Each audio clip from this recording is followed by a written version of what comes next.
Did you know that there's possibly a way to dilute the total supply of Bitcoin beyond 21 million coins? I will give you an important insight about the potential supply inflation of Bitcoin and why Ethereum has an advantage in this upcoming threat. And if this sounds insane, let me explain. If we compare Bitcoin and Ethereum, we have to realize that Bitcoin nowadays is mainly seen as store of value and digital gold. Ethereum, on the other hand, with no fixed supply cap and its DeFi, NFTs, DEXs, and so on, could be described as digital oil, which powers a financial ecosystem.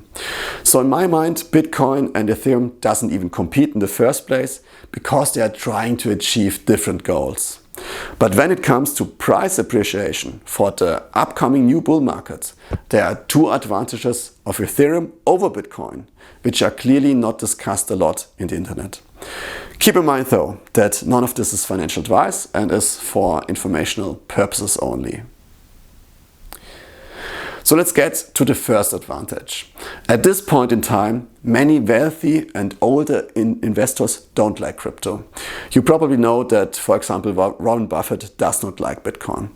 And although I think that many of those experienced analysts are still simply having a hard time wrapping their heads around crypto, Buffett has a point when he's saying that Bitcoin does not produce anything. What he means by this is, in contrast to shares of a company, Bitcoin does not pay dividends or produces something that can be sold. In other words, Bitcoin does not generate any cash flow and is therefore labeled as non-producing asset like gold. And although I would argue that owning Bitcoin gives you a lot of freedom and is an inspiration, and therefore Bitcoin is in fact the source of a lot of production, let's accept this point of view for the sake of the argument. So let's say Bitcoin does not directly produce anything of value on its own and does not generate cash flow. Well, now comes one key part. This will not be true for Ethereum. Because as you might know, when Ethereum 2.0 is launched, the consensus mechanism will be switched to proof of stake. This means that if you stake the Ether you own, you will get a staking reward and therefore will be rewarded from the network in form of new Ether. So in contrast to Bitcoin, Ethereum as an investment will be an asset that does produce something. But that being said, the counter-argument is that staking does not generate real value, but is rather inflation instead. And I think this argument is kind of legit. Because imagine you would sell all the Ether you would get from staking. After some time, you would end up with proportional less ETH relative to the now increased total supply of Ethereum. So the simple fact of getting staking rewards on its own is not that impressive, to be honest. Especially if you assume that most people will stake their coins in one way or another in the future. And besides, you can get staking rewards from every other proof of stake coin out there. Now, the really cool part about Ethereum 2.0 is the combination of staking rewards with one little feature which will be added as well, the transaction fee burn mechanism. Although well known, in my opinion, this feature is still underrated like crazy. So every time you use Ether for a transaction, you have to pay a fee. The fee is the incentive for the successful miner to integrate your transaction into the new block. You pay too little, the transaction might get stuck, and you pay too much, so happy miner. But with Ethereum 2.0, instead of the successful miner/staker getting all of those fees, a part of that transaction fee will be burned. So although new Ether is created all the time through staking rewards, at least a part of this Ether is also destroyed within the fee burn mechanism. This means that if you just hold and stake Ether, your gains from the staking reward will proportionally outpace the inflation of newly minted Ether. You could imagine this as a funnel where the inflow, the staking rewards, outpaces the outflow, the inflation. And this results in an asset which will actually give Ethereum holders a cash flow. Not the staking rewards alone, but the staking rewards in combination with the fee burn.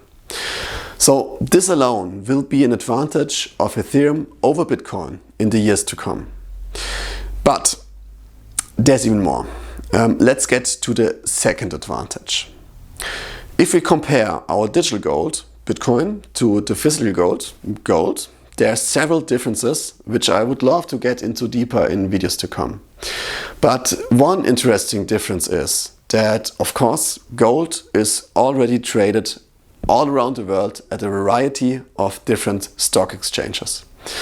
And in fact, it is traded so much that there isn't even enough physical gold for all the paper contracts traded on all of these exchanges. The same is true for silver, by the way. If you had walked into a store at the beginning of this crazy year and wanted to buy a silver coin, a physical coin, you would have realized that the prices is almost twice as high as the spot prices on those exchanges. And like cash, if everyone wanted to trade their numbers on a screen into the actual physical version of this asset, there simply wouldn't be enough of it available, and probably the price would also skyrocket. Now, as crypto and Bitcoin more and more enters the realm of traditional investment markets, it is not too far to assume that Bitcoin could take the same route as precious metals did in the past. Maybe you remember backed, which should be backed, hence the name, only by real on-chain Bitcoin. But then they made this 180 move and opened the floodgates to cash-settled contracts as well. And even when Paul Tudor Jones famously put about 2% of his wealth into Bitcoin, he did not buy real Bitcoin, but in fact future contracts of Bitcoin. But don't get me wrong, I don't want to demonize those financial products and derivatives like options, futures, or any other kind of certified promise. They might even be necessary to get to the next level and enable crypto to enter the vast financial space after all. And imagine those guys buying a ledger, write down passphrases and transfer coins from a Kraken account into cold storage, like you and I do. I think people who think this is likely to happen are also the ones who are taking pictures of the moon and the night sky with their smartphone flash turned on. In my opinion, disproportionately optimistic. Even if those traditional investors will get into crypto, the only thing they care about is price exposure, let's be honest. And I assume that there will be options for them to consider which are not backed by real physical Bitcoin. So to me, this is the single most probable way to dilute the total supply of Bitcoin. Not the forks, but paper Bitcoin. Well, and this is where the cash flow properties of Ethereum could become really, really handy, doesn't it?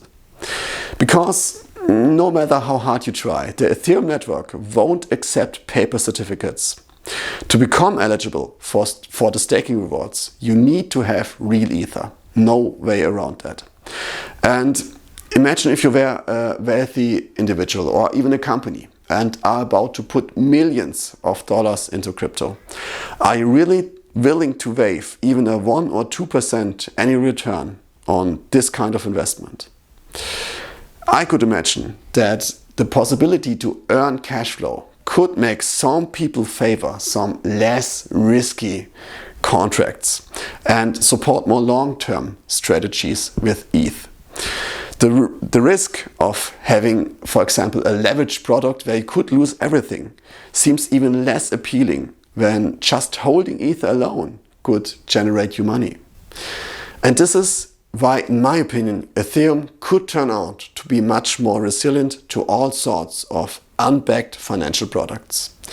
So, to summarize, the combination of staking rewards and the feedback mechanism of Ethereum 2.0 will give its hodlers a cash flow. This alone is an advantage that could help Ether to perform very well against other cryptocurrencies.